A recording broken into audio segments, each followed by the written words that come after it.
지난 시간에 요한복음의 문을 열면서 예수님이 누구이시며 우리 인생이 어떠한 처지 가운데 있는가를 함께 보았습니다. 예수님은 영원한 창조주 하나님이시며 우리 인생에게 생명의 빛을 주시는 나의 생명의 주인, 나의 생명의 주인이라는 것을 보았고, 또 우리 인생은 죄 가운데 어둠에 처해 있다.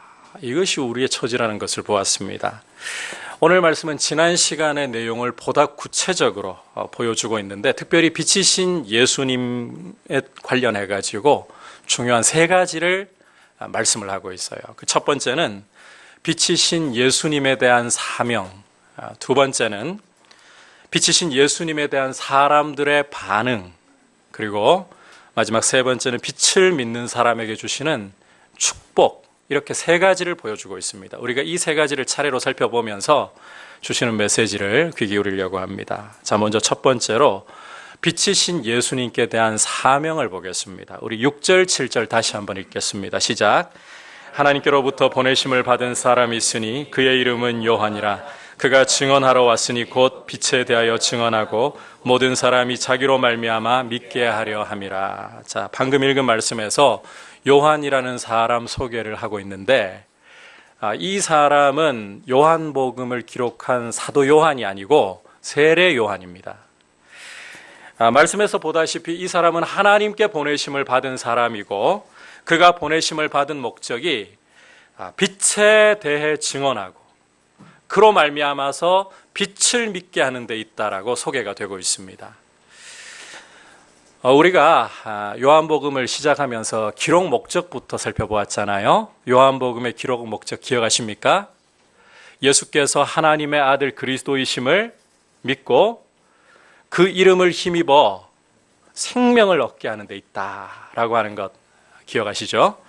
바로 이 목적 때문에 세례 요한 역시 오늘 말씀에서 그가 누구인가라는 사실이 아닌 오히려 그가 어떤 일을 하는가, 그가 하는 일로 소개가 되고 있어요.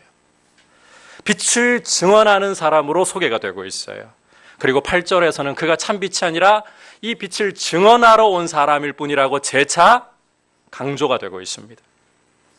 실제 이와 같은 소개대로 세례 요한은 철저히 사람들을 자기 자신이 아니라 오히려 예수님께로 돌리는 일에 충성을 했습니다. 우리가 다음 시간에 그 상세 신례를 보게 되겠지만, 세례 요한이 처음 나타나가지고 사람들에게 세례를 베풀 때 사람들이 요한에게로 몰려들었잖아요.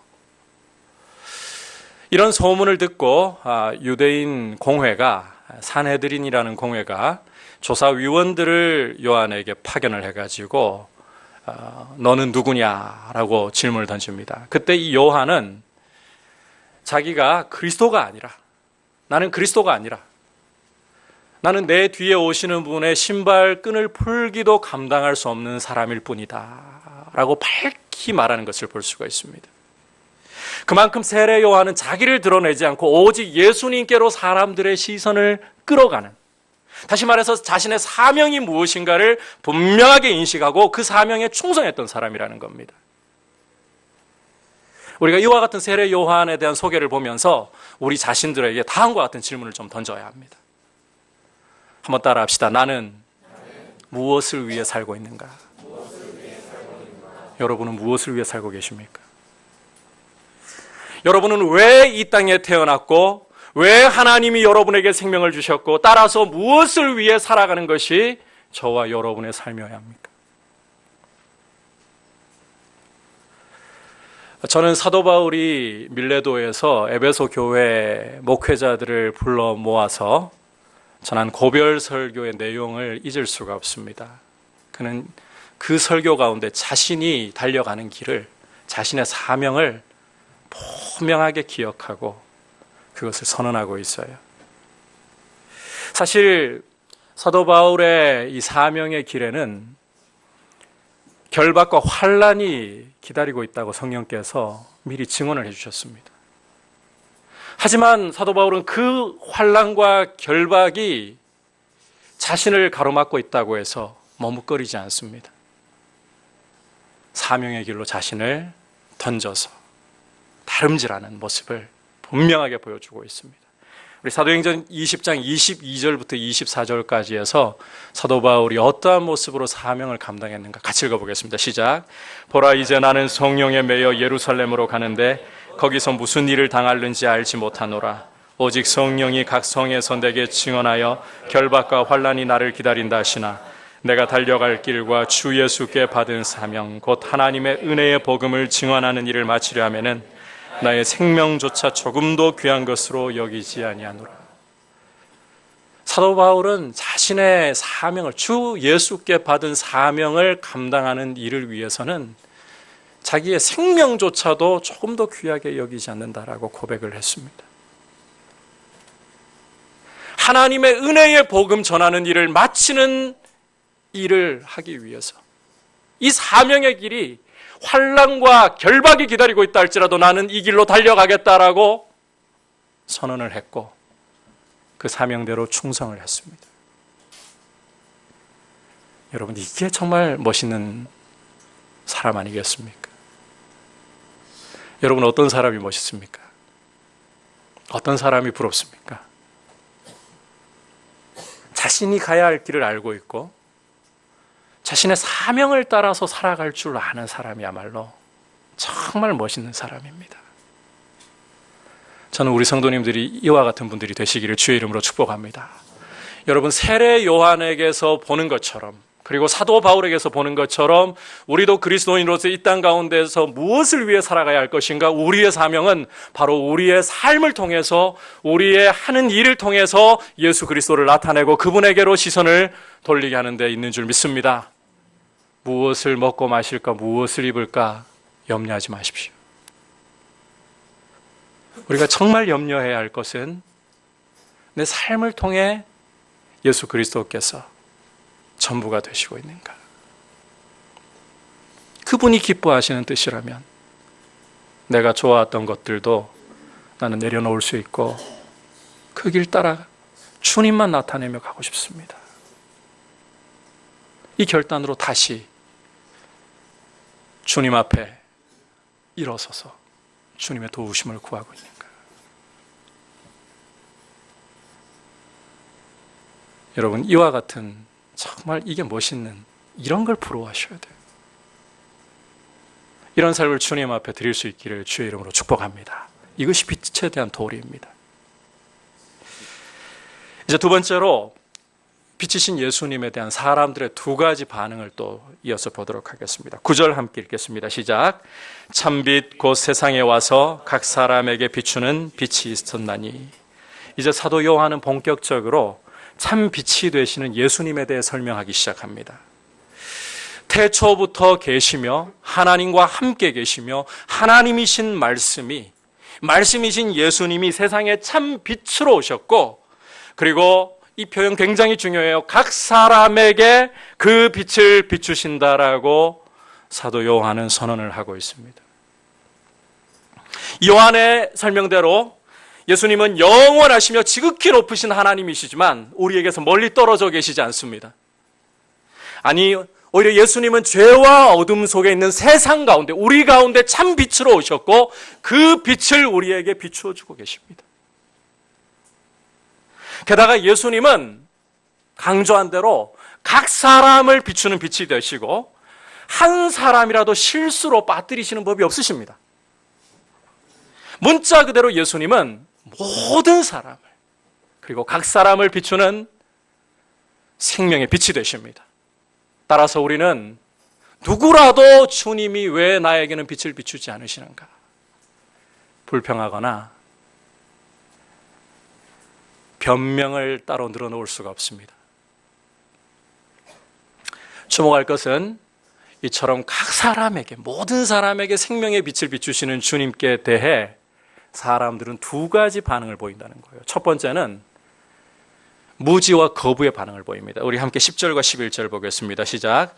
그가 세상에 계셨으며 세상은 그로 말미암아 지은 바 되었으되 세상이 그를 알지 못하였고 자기 땅에 자기 백성이 영접하지 아니하였으나. 자, 빛이신 예수님이 세상에 오셨고 세상이 그 예수님으로 말미암아서 창조되었지만 예수님에 대한 세상의 반응은 어떠하였다? 그를 알지 못했다. 여러분, 세상은 예수님을 알지 못합니다. 아니, 왜 세상은 자기를 지으신 창조주이시고 생명의 빛을 비춰주시는 주인 되시는 분을 이렇게 알아보지를 못하는 것인가? 우리가 지난 시간 5절에서 그 이유를 무엇 때문이라고 확인했었나요? 세상이 어디에 있기 때문에? 어둠 속에 있기 때문에, 죄 가운데 있기 때문이라는 거예요. 여러분, 죄와 어둠은 그리스도께 대한 무지를 초래하고 거부를 초래하게 되는 거예요. 자, 그런데 놀랍게도 이런 무지와 거부는 특히 하나님께서 자기 백성이라고 불러주신 유대인들에게서 절정을 이룬다는 사실을 우리는 말씀 속에서 분명히 확인을 할 수 있습니다. 자기 백성에게 오셨으나 자기 백성이 어떻게 했다고요? 영접하지 않았더라. 여러분, 유대인들은 하나님께서 열방 가운데에서 자기 백성으로 불러주신, 하나님 백성으로 불러주시고 열국의 장자라고 불러주신 백성들입니다. 그리고 이들에게는 예수 그리스도를 증언하는 말씀이, 성경이 주어졌습니다. 요한복음 5장 39절을 보시면 여러분께서 아시겠지만 예수님이 구약 성경을 가리켜서 나를 증언하는 것이라. 그런데 이 유대인들이 그 성경을 자랑하고 성경을 연구한다고 그렇게 자부하고 있는데 정작 성경이 증언하는 분이 오시자 어떻게 했습니까? 그들은 그들의 하나님이시며 창조주가 되시는 예수님을 십자가에 못 박아버렸고 하나님의 저주를 받은 자로 만들어버리려고 했습니다. 여러분께서 신명기 21장 23절 보시면 나무에 달린 자는 어떤 자라고 선언하던가요? 하나님의 저주를 받은 자라. 유대인들은 자신들이 하나님의 백성이라고 그렇게 자부를 했지만, 그리고 그들이 성경을 가지고 있고 그 성경을 날마다 연구한다고 그렇게 자부했지만 말씀의 백성이라고, 정작 그들은 말씀이 증언하는 창조주 하나님, 생명의 빛을 비춰주시는 생명의 주인께서 오셨을 때 십자가에 못 박아 그를 하나님의 저주받은 자로 만들려고 이런 거부 반응을 보였습니다. 자, 그렇다고 해서 우리가 유대인들에게 손가락질을 할 수만은 없어요. 왜냐하면 빛이신 예수님을, 그것도 각 사람에게 생명의 빛을 비추시는 예수님을 거부하고 예수님을 몰라보는 것은 이게 비단 유대인만이 아니라 죄 가운데 있는, 어둠 가운데 있는 세상의 보편적인 반응이기 때문입니다. 여러분, 죄와 어둠은 예수님에 대한 무지와 거부를 초래한다는 사실을 기억을 해야 합니다. 이제 두 번째로 예수님에 대한, 빛이신 예수님에 대한 반응은 예수님을 영접하는 것, 그 이름을 믿는 것입니다. 12절 함께 읽겠습니다. 시작. 영접하는 자 곧 그 이름을 믿는 자들에게는 하나님의 자녀가 되는 권세를 주셨으니. 자, 앞서 세상이 예수님에게 보일 수 있는 보편적이고 자연스러운 반응이 뭐라 그랬습니까? 무지와 거부라고 했었죠. 자, 죄 가운데 있는 세상은 예수님을 결코 알아볼 수 없고 예수님을 거부할 수밖에 없다고 했습니다. 자, 그런데 놀랍게도 세상 가운데 예수 그리스도를 알고 영접하는 이들이 있다라고 말씀을 하고 있어요. 그리고 이들에게는 하나님의 자녀가 되는 권세가 주어진다라고 분명하게 선언을 하고 있습니다. 여러분, 예수님을 영접하면 누구든지 차별 없이 하나님의 자녀가 되는 권세가 주어지는 줄 믿습니다. 하지만 앞서 온 세상은 분명히 죄 가운데 있고 자기 스스로는, 자기의 지혜로는 결코 예수님을 알 수도 영접할 수도 없다고 했는데, 아니 오히려 예수님을 거부하는 것이 자연스러운 반응이라고 했었는데, 도대체 어떤 경로로, 어떤 일이 일어나기에 이렇게 세상 가운데, 죄악 세상 가운데에서 그리스도를 알고 영접하는 일이 일어날 수 있는가요? 13절에서 그 이유를 보여주고 있습니다. 같이 읽겠습니다. 시작. 이는 혈통으로나 육정으로나 사람의 뜻으로 나지 아니하고 오직 하나님께로부터 난 자들이니라. 여러분, 하나님의 자녀가 되는, 예수 그리스도를 영접하고 하나님의 자녀가 되는 이 일은 혈통으로, 육정으로, 사람의 뜻으로 되는 것이 아니라 하나님께로부터 나야 되는 줄 믿습니다. 다시 말해서, 좀 쉽게 말해서 성령께서 거듭나게 하시는, 위로부터 나게 하시는 은혜를 주셔야만 사람이 하나님의 자녀가 될 수가 있는 거예요. 여러분, 스스로 노력한다고 해서, 많은 애를 쓴다고 해서 하나님 자녀가 될 수 없어요. 여러분들이 아무리 예배를 열심히 드리고 있다고 해도 그 자체가 하나님 자녀 되게 하는 거 아닙니다. 여러분들이 많은 눈물을 흘리면서 여러분의 죄를 돌아보고 씻고 후회한다고 해서 그 자체가 여러분을 하나님 자녀가 되게 하는 거 아닙니다. 여러분들이 많은 헌금을 드리고 많은 봉사를 한다고 그 자체가 여러분을 하나님의 자녀가 되게 할 수 있는 건 아닙니다. 아버지가 목사라 한다 할지라도 대를 이어서 믿음의 집안으로 계속해서 신앙생활을 하고 있다 할지라도 자동으로 하나님의 자녀가 될 수 있는 것이 아닙니다. 이것은 하나님으로부터 나야만 되는, 성령께서 거듭나게 하시는 은혜를 주셔야만 되는 줄 믿습니다. 성령께서 우리 안에 새 의지를 창조해 주셔서 내가 죄인임을 고백하고 예수 그리스도는 유일하신 구원의 길입니다, 이것을 고백하게 하셔야만 되는 문제예요. 이 참 분명히 내가 믿는 일인데, 그죠? 내가 믿는 거죠. 여러분, 예수님 여러분 스스로 안 믿고 거듭날 수 있나요? 하나님 자녀가 될 수 있나요? 분명히 내가 믿어요. 그런데 이것은 내가 하는 일이 아니라 보이지 않는 하나님의 은혜의 손길이 나를 붙들어 주시고 성령께서 은밀하게 거듭나게 하시는 역사를 주시기 때문에 그 결과로 가능한 것입니다. 그렇다고 해서 우리가 우리의 책임을 소홀히 하거나 미루려고 해서는 안 돼요. 자, 하나님 자녀 되는 게 하나님으로부터 나는 것이고 성령으로 거듭나는 일이기 때문에 내가 믿으면 무슨 소용이 있나? 성령께서 되게 하셔야지. 이런 생각하지 말라는 거예요. 여러분, 우리는 우리의 책임을 다해야 됩니다. 예수님을 영접하고 순종하는 일을 해야 되는 거예요. 자, 예수님을 영접하라 믿으라 그러면 우리는 예수님을 영접하고 믿으면 되는 거예요. 이 순간에 영접한들 무슨 소용이 있어? 거듭나게 하시는 성령의 역사가 없으면 무슨 소용이 있어? 이런 말 하지 말라는 거예요. 여러분, 이게 바로 예정과 선택이라는 영역에 속한 거죠.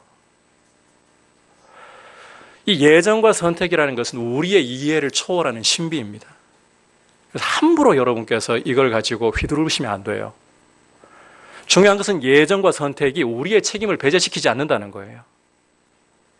절대로 우리의 책임을 배제시키지 않아요.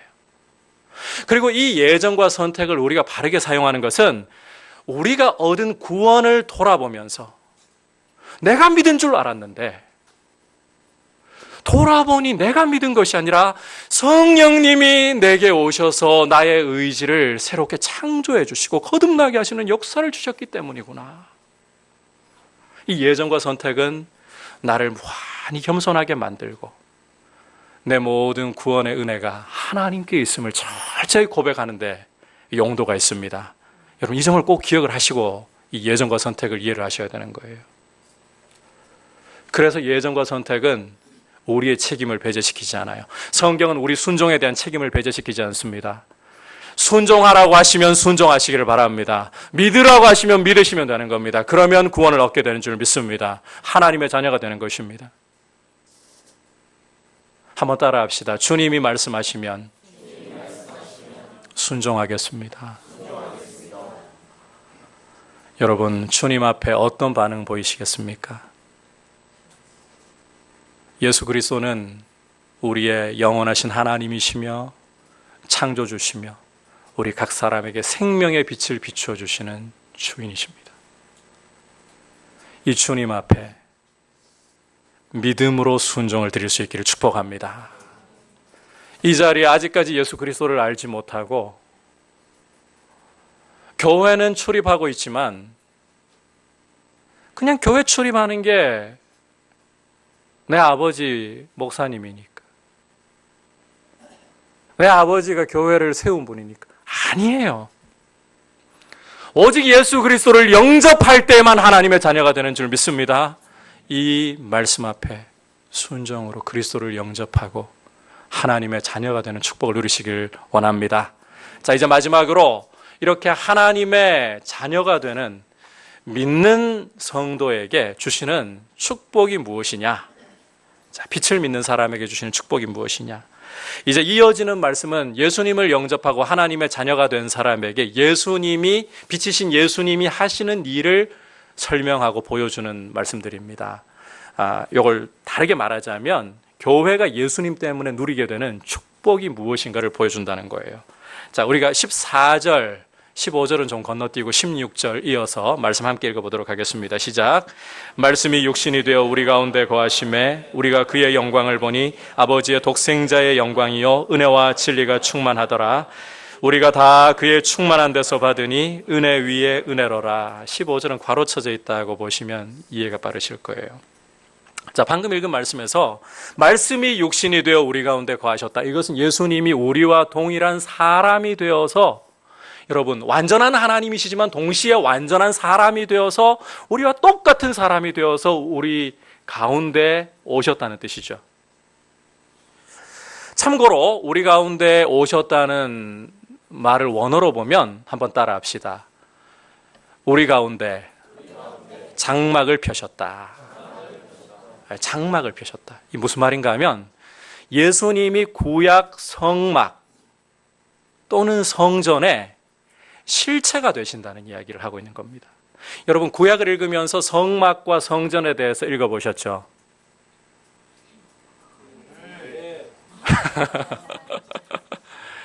잘 아시잖아요. 성막 또는 성전, 이게 뭐 하는 것인가요? 하나님 모시고 하나님께 예배하는 것이죠. 하나님과 사람 사이를 이어주는 것이 바로 성막과 성전의 역할입니다. 특히 이 성막과 성전의 핵심이 무엇냐? 한번 따라 합시다. 하나님의 임재입니다. 하나님이 함께 하시는 것이 바로 성막 혹은 성전의 핵심이라는 사실을 여러분 절대로 놓치시면 안 돼요. 따라서 예수님이 우리 가운데 오셨다. 예수님이 장막을 사람들 가운데 펴셨다. 이 말은 하나님의 임재가 믿는 사람들에게, 교회에게 함께 한다는 것입니다. 그 말은 교회가 하나님의 영광으로, 독생자의 영광으로 가득한 공동체라는 말이 되는 거예요. 여러분, 교회는 예수 그리스도를 주님으로 고백하고 하나님의 자녀가 된 교회는 하나님의 영광이, 독생자의 영광이 충만한 공동체인 줄 믿습니다. 우리가 비록 사람이 모여가지고 이 자리에 앉아 있는 것 같지만 이곳에 보이지 않는 하나님이 임재해 계시고 하나님의 영광이 이곳에 머물러 있는 줄 믿습니다. 성령께서 이곳에 함께하고 계시는 거예요. 심지어 두세 사람이 내 이름으로 모인 곳에 나도 그들 중에 함께 있느니라고 말씀하셨습니다. 교회가 요즘에 참 욕을 많이 먹고 있어요. 요즘 미투 운동이 벌어지면서 굵직굵직한 영화 연극계 감독님들과 또 이게 지금 확산이 되어가지고 목회자 중에서도 청소년, 청년 사역을 정말 잘하고 있던 분과 뭐 어디서 지금 또 앞으로 터질지 모르는 성추행, 이 문제가 상당히 지금 이슈가 되고 있죠. 사실 교회에 이런 일들이 많아지고 세상에 빛이 되지 못하다 보니까 그냥 곱게 안 부르잖아요, 우리를. 개독이라고 부르잖아요. 그러나 여러분, 하나님의 말씀이 보여주는 교회는 비록 부족하지만 예수 그리스도를 진실하게 믿고 있는 교회는 하나님의 영광이 머물러 있는, 하나님의 임재로 충만한 공동체인 줄 믿습니다. 여러분이 이 소망을 잃어버리면 안 돼요. 그래서 교회를 정말 여러분은 귀중하게 여기셔야 돼요. 주님의 이름으로 함께 모이는 이 공동체 가운데 주님이 함께 계시고 주님의 영광이 머물러 있구나. 지금도 보이지 않아도 성령께서 운행하시면서 성령님이 역사하시는 곳이구나.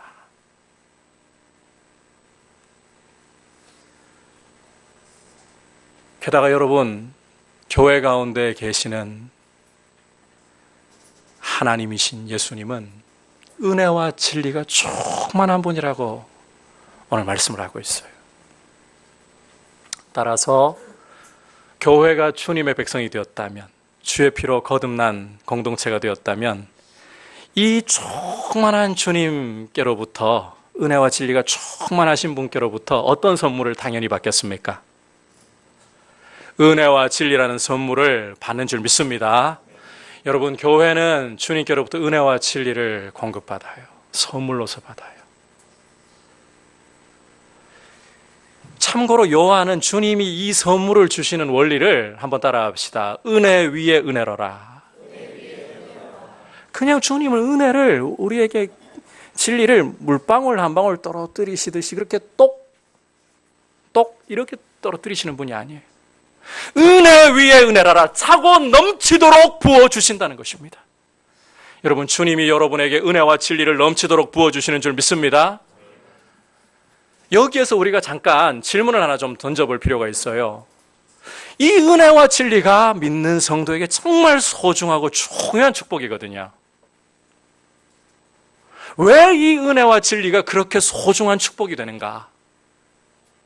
마음 같아서는 솔직하게 주님이 많이도 말고 한 10억만 내 손에 올려주셨으면, 이 축복 아닌가요? 맞아? 10억만 주셨으면, 아니 뭐 좀 깎아가지고 5억만 주셔도 감사합니다 하고 지금 난리가 난 것 같은데.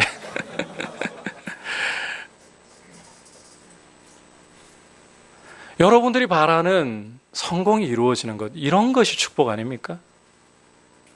우리 자녀가 소위 스카이는 못 돼도 전국 10개 대 안에는, 대기업 취직이 보장된 10개 대 안에는 입학을 하는 거.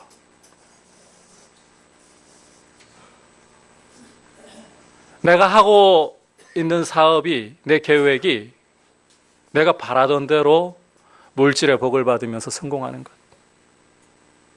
이 축복 아닌가요?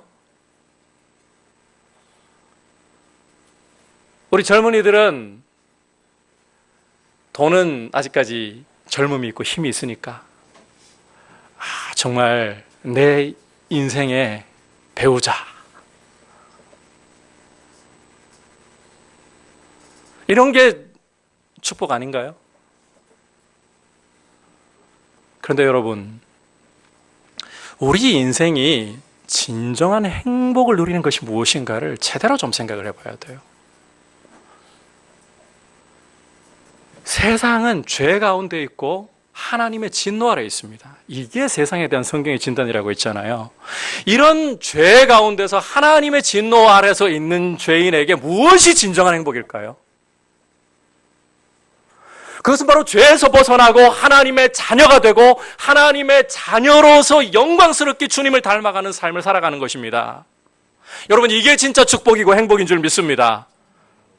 아닙니까? 여러분이 아무리 많은 돈을 가져도, 누가복음 12장 보시면요, 한 부자가 농사를 지어가지고 너무나도 소출이 풍성해서 가지고 있던 창고 너무 좁아요. 그거 허물고 새로운 창고를 지어서 거기다가 쌓아두고 여러 해 쓸 거 쌓아두었으니 내 영혼아 먹고 마시고 즐기자. 그럴 때 하나님이 뭐라고 말씀하시는가 하면, 어리석은 자여, 오늘 밤에 너의 영혼을 내가 거두어 가리니 그 쌓아둔 것이 누구의 재물이 되겠느냐.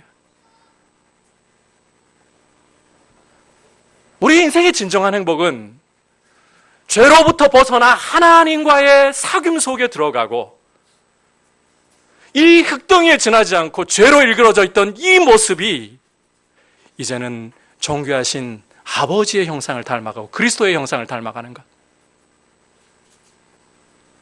하나님이 우리에게 미소를 지으시고 하나님이 우리를 바라보실 때에 너무나도 기뻐하시는 것. 여러분, 이게 우리 행복이고 축복인 줄 믿습니다. 그 아버지의 얼굴빛이 참 예수 그리스도의 그 빛이 우리의 영혼의 진정한 축복이죠. 이것을 가능케 하는 것이 은혜와 진리예요. 은혜와 진리가 부어져야 하나님 자녀 되고 하나님 자녀로 살아갈 수 있는 거예요.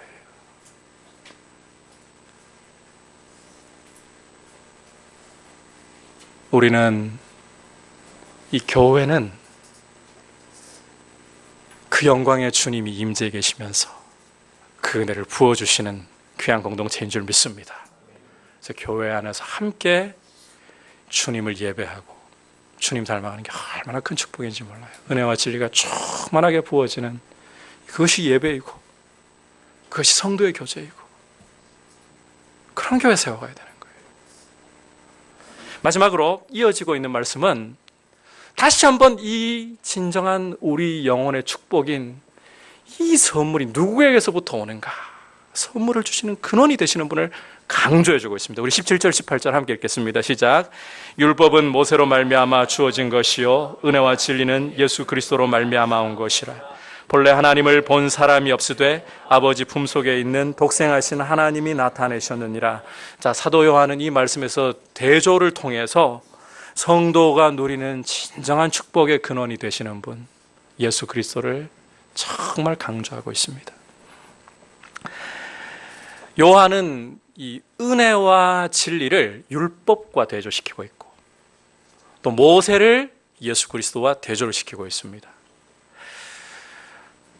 율법이라는 것은 여러분 장차 올 이 은혜와 진리라는 좋은 축복의 모형에 불과한 거예요. 모형. 유대인들은 율법을 통해서 자신들이 율법을 지켜서 복을 받는다고 생각을 했어요. 그런데 율법은 오히려 사람을 정죄하고 하나님의 진노 아래 가두어서 오히려 장차 올 예수 그리스도를 바라보게 하는 용도거든요. 그림자라는 거예요, 그림자. 그리고 이 율법을 전달한 모세는 잘 들으셔야 돼요. 종에 불과한 사람이에요. 유대인들은 모세를 얼마나 자랑하는데요. 반면에 예수님으로부터 오는 은혜와 진리는 율법의 실체가 됩니다. 예수 그리스도는 주인이 되시는 거예요. 여러분, 우리 인생의 진정한 행복과 우리 인생의 진정한 축복이 바로 예수 그리스도로부터 오는 것입니다. 하나님을 본 사람이 아무도 없어요. 혹시 여러분 중에 하나님 보신 분? 눈으로 하나님 보신 분, 손 한번 들어보십시오. 계세요? 끝내야죠, 이제. 말씀 좀 끝내야죠. 보신 분?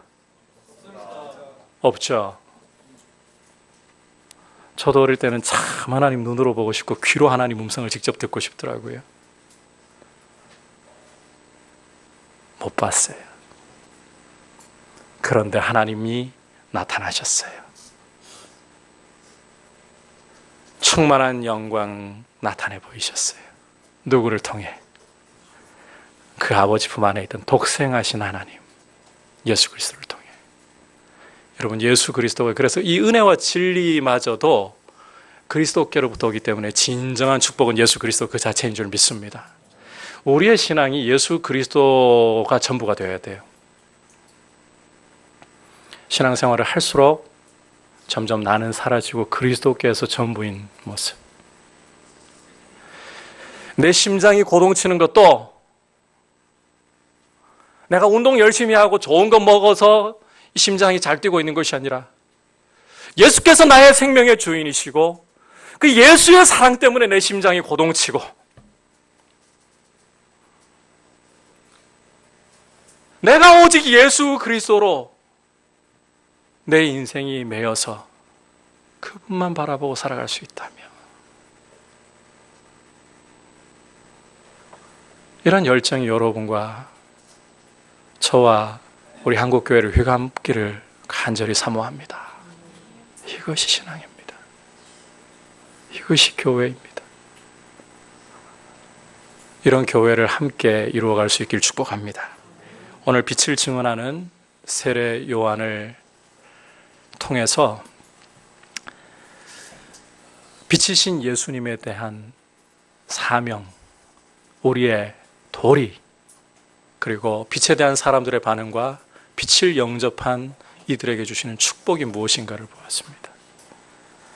빛에 대한 사명은 예수 그리스도를 증언하고 내 삶을 통해 예수님을 나타내는 것입니다. 여러분, 무엇을 위해 살고 계십니까? 여러분의 일과 여러분의 가정을 무엇을 위해 사용하고 계십니까?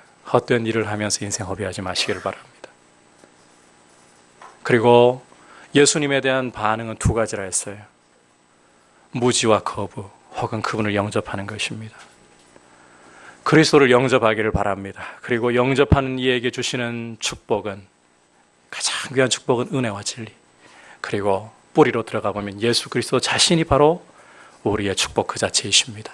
이 축복이신 분께 굳게 붙잡혀 있기를 주의 이름으로 축복합니다. 우리 같이 말씀을 생각하면서 함께 합심해서 기도합시다.